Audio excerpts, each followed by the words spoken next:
नमस्कार दर्शक बंधु मो वास्तुविद भागीरथी बिंदाणी एवं मोर वास्तु संदेश चैनल को आपको स्वागत करुच्ची। जो दर्शक बंधु मैंने मोर ये वास्तु संदेश चैनल देखुं लाइक शेयर और सब्सक्राइब करूँ जहाँफल मोर उत्साह उत्पन्न बढ़ी रस आपण सम्मुखें यहपरी वास्तु और ज्योतिष संबंधी तथ्य किसी उपस्थापन करुँगी। आज आम जाना ये लिखा कौन ना मुख्य कबाट उपर आपन को बहुत किसी एपिसोड कर सारी किंतु किसी दर्शकों मत थिला जे आ कि आप मुख्य कबाट उपर टिके बुझातु कहीं मुख्य कबाट तो हला किंतु मुख्य कबाट सहित जो आप जो रहा गेट रहा तापर किसी पार्थक्य जो अच्छी से आपको टपिक आज आलोकपात करी। हाँ दर्शक बंधु देखो मुख्य कबाट आम कौन कर गृहर सुख समृद्धि को जमी वृद्धि करें कौ तत्व पर विचार कराए जहाँ आपन जो मुख्य कबाट जो भाग माप उपर पड़ा जो आपको बुझेली जदि आपको किसी जना भी नाले क्यों क्षेत्र में पकेबे आउ जदि आपंकर जदि परफेक्टली जो आपको जदि डिग्री जना अच्छी ताहले से क्षेत्र में पकेबे जे मुख्य द्वार खाली पूर्व आ उत्तर दिगरे हम सेमती किसी ना चारि दिगरे मुख्य द्वार आप बन पारे जो क्षेत्र में आपको तथापि आपको आलोकपात करी टपिक अच्छी गुड़ाए वास्तु संदेश यूट्यूब चैनल आप खोलिए देखिए आप निश्चित सबूक पाइबे। किंतु ये जो टपिक रहा मुख्य कबाट सहित जो रहा आपंकर मुख्य गेट एबे देखंतु एठी कोन होची ना जदि आपन एटा गोटे घर आसिला एटा टोटली आपनकर जदि घर आसिला टोटली एटा आपनकर टोटली एटा होची ना घरटा ए घर भितरे आपन कोन करछन ना मुख्य कबाट बसैछन ए जगह आपनकर एठी ना मुख्य कबाट बसैछन। उदाहरण स्वरूप जदि आपनकर एटा हला आपनकर पूर्व आसिला ईस्ट आसिला एटा पश्चिम आसिला एटा पुरटा आसिला आपनकर नॉर्थ एटा आसिला साउथ किंतु केते दर्शक व्यक्ति कहउछन्ती जे आपन सदा बेले नॉर्थ टा ऊपर रखंतु तो तभी से दर्शकों कथा को आज शुणी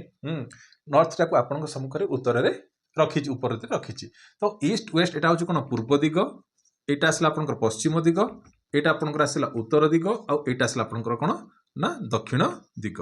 जदि यहाँ है आपंकर जगह ताहले नॉर्थ ईस्ट आसला यहाँ नॉर्थ ईस्ट आसला यहाँ तो नॉर्थ ईस्ट आसला कौन यहाँ आपंकर पूजा रूम हम निश्चित यहाँ आपंकर ना पूजा रूम आसला यहाँ आपंकर किचन रूम आसीगला यहाँ आपंकर मास्टर बेडरूम आसीगला यहाँ आपंकर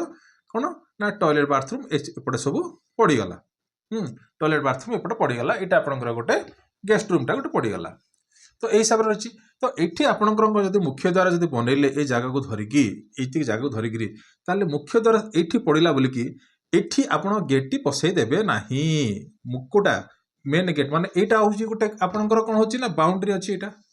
ये जो बाउंड्री रहा ये जो बाउंड्री जो रहा एपटे एपटे आप रोड पॉइंट निश्चित थी बोलिकी आप दक्षिण दिगरे कौन मुख्य द्वार बसैले जदि एपटे आप बाउंड्री रहा ये आउ गोटे गोटे आप सफ्ट यहाँ सफ्ट डोरटा रहा ये आप सफ्ट डोरटा मेन डोर रहा आप सफ्ट डोर सदा बेले कही कौन जे मुख्य द्वारटा समान भाग मापे बसैया यह द्वारा कौन हम जो ग्रह क्षेत्र में पड़ू कि जो आपंकर जो देवता क्षेत्र में पड़ू ताहले तार तत्व से ग्रहर जहाँ किसी प्रभाव से जिनसटा आपड़ एठी पाइबे आपन परिलक्षित होउथुबो। तो जदि एठी रहिला आपनकर तले एठू ए जो रहिला एतिकी जगह याकू कौन करिवे 9 भागरे डिविएशन करिवे 9 भागरे डिविएशन कला परे आइदर एपटू पड़ी पारे किंबा एपटू को पड़ी पारे किंतु ता सामने केबे भी हेला देखिबे काहे यार देखंतु यार जदि हेला जदि एटा आपनकर आसिला 20 फुट आसिला एटा आपनकर जदि माने नियंतु एटा गोटे 22 फुट आसिला एटा आपनकर आसीबो आपनकर ऑटोमेटिकल अछि एटा धरंतु 45 फुट अछि एटा 45 फुट एटा 22 फुट आ एटा अछि आपनकर केते ना ए जो जगहटा टोटल एटा आछि आपनकर 30 फुट अछि और एटा अछि आपनकर 60 फुट अछि जदि एटा हले 30 फुट आसिला एटा जदि आपनकर 60 फुट आसिला ताहले ऑटोमेटिकली जानिबे जे ए जगह को ए जो जगहटा को ए सामने केबे बेले आसीबा कथा नुह कि आसब भी ना अकस्मात कौटे क्षेत्र आस से टेंटेटिवली जदि कौन डिग्री मुवमेंट हो जाए सदाबे कही कौन डिग्री को देखिए सदाबे कही ना डिग्रीटा को माने मुख्य प्राधान्यता देवे क्या जब डिग्रीटा जब नदी आपंकर एटी जब आपंकर जब यहाँ 180 डिग्री पड़गला ताहले एटा भल रहिबो मुख्य द्वारटा जदि एठी जदि आपंकर जदि 240 डिग्री 200 आसीज ताहले एटा कौन हम ना साउथ वेस्ट जोन को एटा कौन पलि आसो कहीं ईस्ट वेस्ट नॉर्थ साउथ अर्थात यहाँ कौन आसो ना साउथ वेस्ट जोन आसीगला यहाँ कौन आसला ना नैऋत्य कौन आसीगला ये जगह जब एमती हम जब जगह मोड़ी हो जाए कौन हम परेशानी दब मुख्य व्यक्ति को घर मुख्य कहीं मुख्य द्वार मान कौन जमी घर मुख्य जमी कि बापा हूँ कि बापा किए वयस्क किए अच्छा सी जमी घरटा परिचालना करुँच ସେହିପରି ମୁଖ୍ୟ ଦ୍ୱାର ଟୋଟାଲି ଘରଟାକୁ ସେ କ'ଣ କରିଥାଏ ନା ପରିଚାଳନା କରିଥାଏ। ଆଉ ମୁଁ ଆପଣଙ୍କୁ କହିଥିଲି କ'ଣ ନା ନର୍ଥ ଇଷ୍ଟ ଅର୍ଥାତ୍ କୋଉଠି ଏଇଠୁ ନର୍ଥ ଇଷ୍ଟ କୋଉଟା ଆସିଲା, ଏଇଟା ଆପଣଙ୍କର ଆସିଲା ଉତ୍ତର ପୂର୍ବ ଦିଗ କ'ଣଟା ଏଇଠୁ କ'ଣ ଆସେ ନା ଏମିତି ଅର୍ଥାତ୍ ସାଉଥ ଇଷ୍ଟ ଏମିତି ହିଁ ଆସିଥାଏ। ଦେଖନ୍ତୁ ଏଇଟା କାଟିଲି, ଏଇଠୁ ଏତିକ କ'ଣ ହେଇଛି ନା ଏଇଟା ହେଉଛି ତା କ'ଣ ନା ମର୍ମସ୍ଥାନ। ଏତିକି ଯେଉଁ ଏରିଆ ରହିଲା ନର୍ଥ ଇଷ୍ଟରୁ ସାଉଥ ଇଷ୍ଟ ପର୍ଯ୍ୟନ୍ତ ଏଇଟା ହେଉଛି କ'ଣ ମର୍ମସ୍ଥାନ। ଏଇ ଜାଗା ଭିତରେ ମାନେ କ'ଣ ଆସିଲା, ଯଦି ବାସ୍ତୁ ପୁରୁଷଙ୍କର ମସ୍ତକଟା ଏଇଠି ଜାଗାରେ ଆପଣଙ୍କର ରହିଲା, ଯଦି ଆକ୍ଚୁଆଲି ପ୍ରପର ନର୍ଥ ଇଷ୍ଟ ଏଇଟା କ'ଣ ଆସିଲା ତାଙ୍କର ଗୋଡ଼ ଆସିଲା। କ'ଣ ଗୋଡ଼ ଆସିଲା ଆପଣଙ୍କୁ ବୁଝେଇଥିଲି ମଧ୍ୟ ଗୋଟେ କିଛି ଏପିସୋଡରେ ବୁଝେଇଥିଲି ବାସ୍ତୁ ପୁରୁଷଙ୍କର ମସ୍ତକ କୋଉଠି ରହୁଛି ଆଉ ବାସ୍ତୁ ପୁରୁଷ ଗୋଡ଼ ରହୁଛି। ଏଇ ପଏଣ୍ଟ ଅଫ୍ ଭ୍ୟୁରେ ଏଇ ଜାଗାରେ କେବେ ବି ହେଲେ ଆପଣଙ୍କର ପିଲର ସେକ୍ସନଟା ପଡ଼ିବା କଥା ନାହିଁ। ଏଟାକୁ ଏହାର ଭାଗ ମାପ ଅଛି, ୟାକୁ ବୁଝିବା ପାଇଁ ହେଲେ ଆଉ ଗୋଟେ ଟପିକଟେ ନେବି, ଆପଣଙ୍କୁ ବୁଝେଇଦେବି ଯେ କେତିକିରେ ଏଇ ଯେଉଁ ଜାଗାଟା ଆସୁଛି, ଯେଉଁ ଲୋକ ବୁଝଉଛନ୍ତି ନା ଏମିତି ହିଁ ଆପଣଙ୍କର ଆସିଲା ଜାଗାଟା, ତାକୁ କ'ଣ କରିବେ ନା କ୍ରସ୍ କରିଦେଇକିରି ତାକୁ ଆସିଲା କ'ଣ ନା ବ୍ରହ୍ମସ୍ଥାନ ଏଇଟା ଆସିଲା। ତ ବ୍ରହ୍ମସ୍ଥାନ ଯଦି ଆସିଲା ଏଇଠୁ କ'ଣ କରିବେ ନା କମ୍ପାସ ପକେଇକିରି ଦେଖିବେ ଯେ କେତିକି ଆସୁଛି ଏଇ ଜାଗାଟା ଆପଣଙ୍କର ଯେଉଁ ମୁଖ୍ୟ ଦ୍ୱାର ପଏଣ୍ଟରେ, ଏଇ ଯେଉଁ ପଏଣ୍ଟରୁ ଏ ପଏଣ୍ଟକୁ କେତିକି ଆସୁଛି ଦେଖିବାର ଅଛି, ତାହେଲେ ଯାଇକି ପରଫେକ୍ଟଲି ଆପଣଙ୍କର ପଡ଼ିବ। ଯଦି ଏଇଟା ଆପଣଙ୍କର ଯଦି ଭାବି ଦିଅନ୍ତୁ ଏଇଟା ଯଦି 360 ଡିଗ୍ରୀ ପଡ଼ିଗଲା ତାହେଲେ ଭଲ। ଯଦି ଏଇଟା ଆସି ଆପଣଙ୍କର ଏଇଟା ଆପଣଙ୍କର ଆସିଲା କେତେ ଡିଗ୍ରୀ, ଏଇଟା ଆସିବ କେତେ ଆସିବ ନା ଏଇଟା ଆସିବ ଆପଣଙ୍କର ଏଇଟା ଆସିଲା ଆପଣଙ୍କର ନର୍ଥ ଇଷ୍ଟ, ଏଇଟା ଆସିଲା 90 ଡିଗ୍ରୀ, ଏଇଟା ଆପଣ ଆସିବ 180 ଡିଗ୍ରୀ ଆସିଯିବ, ଏଇଟା ଆସିଯିବ ଆପଣଙ୍କର 270 ଡିଗ୍ରୀ ଆସିଯିବ। ତାହେଲେ କ'ଣ ଆସିବ ନା ଜାଗାଟା ଜାଣିବା ଯେ ଜାଗାଟା ପରଫେକ୍ଟଲି କ'ଣ ନା ସମାନ୍ତରାଳ ଅଛି। ଏପଟେ ମାନେ 360 ଡିଗ୍ରୀ ଆସିଲା, ଏଠି 180 ଡିଗ୍ରୀ ଆସିଲା, ଏଠି 270 ଡିଗ୍ରୀ ଆସିଲା, ଏଇଟା ଆସିଲା 90 ଡିଗ୍ରୀ। ନର୍ଥ ଇଷ୍ଟଟା କେତେ ଆସିଲା ନା ଏତିକି ଜାଗା ଆସିଲା, ଏଇଠୁ ଆସିଲା ଏତିକି ଜାଗା ଆସିଲା ଆପଣଙ୍କର କ'ଣ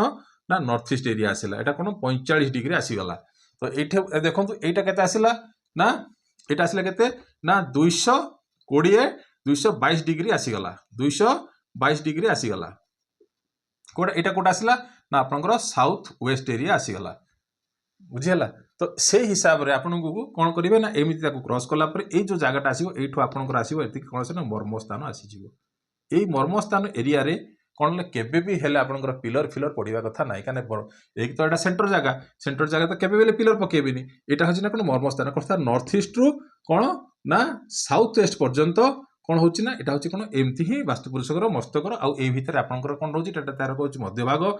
ପେଟର ସ୍ଥାନ। ତ ସେଥିପାଇଁ ମୁଖ୍ୟ ଦ୍ୱାର ଯେଉଁ କହିବେ ଟପିକଟାରେ କହିଥିଲି, ମୁଖ୍ୟ ଦ୍ୱାରଟା ସଦା ସର୍ବଦା ଆପଣ ଚେଷ୍ଟା କରିବେ ଗୁରୁ କ୍ଷେତ୍ରରେ ପକେଇବା ପାଇଁ, ଅର୍ଥାତ୍ ବୃହସ୍ପତିଙ୍କ କ୍ଷେତ୍ରରେ ଯଦି ଆପଣ ମୁଖ୍ୟ ଦ୍ୱାର ବସାଉଛନ୍ତି ତାହେଲେ ଗୃହକୁ ସୁଖ ସମୃଦ୍ଧି ସବୁକିଛି କ'ଣ ପଜିଟିଭ ଆସିଥାଏ। ଆଉ ମୁଖ୍ୟ ଦ୍ୱାର ଯଦି ଆପଣଙ୍କ ରଙ୍ଗ ଅଛି କିମ୍ବା ଭୁଲ ଜାଗାରେ ପଡ଼ିଯାଇଛି ତାହେଲେ ତାର ପରିଣାମ ଆପଣଙ୍କୁ ଜୀବନ ଯାକ ଦେଖିବାକୁ ପଡ଼ିବ। କାହିଁକିନା ଆପଣ ଯାହା ବି କିଛି ଆପଣ ରୋଜଗାର କରୁଛନ୍ତି କିମ୍ବା କର୍ମକ୍ଷେତ୍ର କରୁଛନ୍ତି, ଯାହା ବି କିଛି ରୋଜଗାର କରୁଛନ୍ତି ତାହା କ'ଣ କିଛି ସଞ୍ଚୟ ପାଇଁ ରଖୁଛନ୍ତି, କିନ୍ତୁ ଯଦି ଠିକ୍ ଯଦି ମୁଖ୍ୟ ଦ୍ୱାର ଯଦି ନାହିଁ କିମ୍ବା ଘରର ଯେକୌଣସି ପରିସ୍ଥିତି ଯଦି କିଛି ଭୁଲ ଭାଲ ଅଛି, ଯେକୌଣସି ସପୋଜ ଏଇଟା ଆପଣଙ୍କର ପୂଜା ରୁମ୍ଟା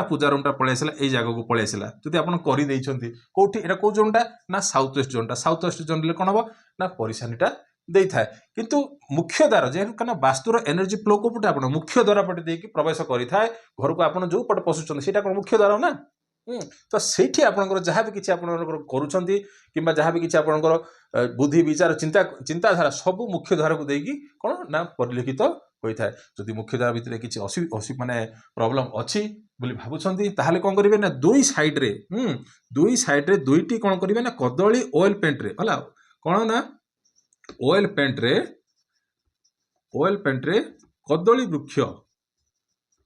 କଦଳୀ ବୃକ୍ଷ ହେଲା ବାନାନା ଟ୍ରି ଏଇପଟ ସାଇଡ୍ରେ ଆଉ ଏଇପଟ ସାଇଡ୍ରେ ବନେଇଦେବେ। ଯାହେଲେ କିଛି ତାର କିଛି ଯେଉଁ ରହିଲା ପରିଶାନୀ କିଛି ମାତ୍ରାରେ ତାର କ'ଣ ହେଲା କଟି ଯାଇଥାଏ। ଯଦି ଆପଣ ଭାବୁଛନ୍ତି ଯେ ମୁଖ୍ୟ ଦ୍ୱାର ମୋର ଠିକ୍ ଅଲଗା ଜାଗାରେ ପଡ଼ିଯାଇଛି, ଆପଣ ଜଣା ନାହିଁ କି କିଛି ବାସ୍ତୁ ଉପରେ କିଛି ମାନେ ସେମିତି କିଛି ତଥ୍ୟ ଆପଣ ପାଇନାହାନ୍ତି କିମ୍ବା ଶୁଣି ନାହାନ୍ତି, ତାହେଲେ ଆପଣ କଦଳୀ ବୃକ୍ଷ ଦୁଇ ସାଇଡ୍ରେ ଦୁଇଟି କ'ଣ ଗ୍ରୀନ୍ କଲର୍ରେ ଆପଣ କ'ଣ ପ୍ରେଜେଣ୍ଟେସନ୍ କରିବେ ରଖିବେ। ତାହା ଫଳରେ କ'ଣ ହେବ ଯାହା କିଛି ଆପଣଙ୍କର ପରିଶାନୀ ଅଛି ତାହା କିଛି ମାତ୍ରାରେ କ'ଣ ହେବ ଦୂରୀଭୂତ ହେବ। ଆଉ ଏଇଟା ମଧ୍ୟ ବି ଏଇ ଯେଉଁ ଆସିଲା ଆପଣଙ୍କର ମୁଖ୍ୟ ଦ୍ୱାର ଯେଉଁ ରହିଲା ଆପଣଙ୍କ ବାଉଣ୍ଡ୍ରି ରହିଲା, ବାଉଣ୍ଡ୍ରିକୁ ଭାଗ ମାପ କରିସାରିବା ପରେ 9 ଭାଗ କରିକିରି ଏଇଟା ଭାବି ଦିଅନ୍ତୁ 60କୁ 9 ଭାଗ କ'ଣ ଏଇ ଯେଉଁ 60 ଫୁଟ ରହିଲା, ଏଇ ଯେଉଁ ରହିଲା ଏଇଟା କ'ଣ ଆସିଲା ନା 30 ଫୁଟ ଆସିଲା, ଏପଟେ କେତେ ଆସିଲା ନା 30 ଫୁଟ ଆସିଲା, 30/9 27 ହେଲା 7 ଫୁଟ 3 କି 4 ଇଞ୍ଚ ପଡ଼ିବ। ତାକୁ ଡିଭିଏସନ୍ କରିଦେବେ କ'ଣ ନା 3 ଭାଗ ଛାଡ଼ିଦେବେ, ଏପଟରୁ ଛାଡ଼ିଦେବେ चारि भाग आपण पकेबे जोटा आसीबो जो भागटा आसीबो सेठी आपनकर मुख्य द्वार आपनकर कोन मेन गेट बसेबे किंतु मुख्य द्वार होची एटा आ ए जो मुख्य द्वार सहित हाँ ए जो मुख्य द्वार सदाबले कौन ना 4 फुट रखिबे गृहर 4 फुट रु अधिका रखिबे तार 4 फुट रु कम करिवेनी काहेकि ना ए जो मुख्य द्वार रहिला एठी भी गोटे गोटे द्वार अछि आपनकर एठु पूजा रूम को जीवा गोटे द्वार अच्छी एठी किचन को जीवा एठी किचन को जीवा गोटे द्वार अच्छी एठी आपण मास्टर बेडरूम को जीवा गोटे द्वार अच्छी जे लोक कहती जे ए जो कबाट रहिला मुख्य द्वार जदि आपनकर एटा 4 फुट खंडे रहिला जदि एटा 4 फुट खंडे अच्छी ए जो द्वार जो रहिला या ठारू कम रखिबे या ठारू कम रखिबे सदा सर्वदा मन रखिथांतु यार जदि मुख्य द्वार एटा आपन 4 फुट नैछंती कि 4 फुट 2 इंच रे खंड रखिछंती ए जो मुख्य द्वार जहाँ भी ए सब कोन एटा तो द्वार तो एगुड़ा कौन मुख्य द्वार नुह एटा हूँ सब द्वार एटा हूँ आपन पूजा रूम को जीवाई एटा किचन रूम को जीवाई एटा आपन बेडरूम को जीवाई एटा हूँ कौन एटा हूँ सब डोरटा माने एटा मुख्य द्वार देखिए आप एपटे कौन बाहर को गले एपटे आसिक एपटे बाहर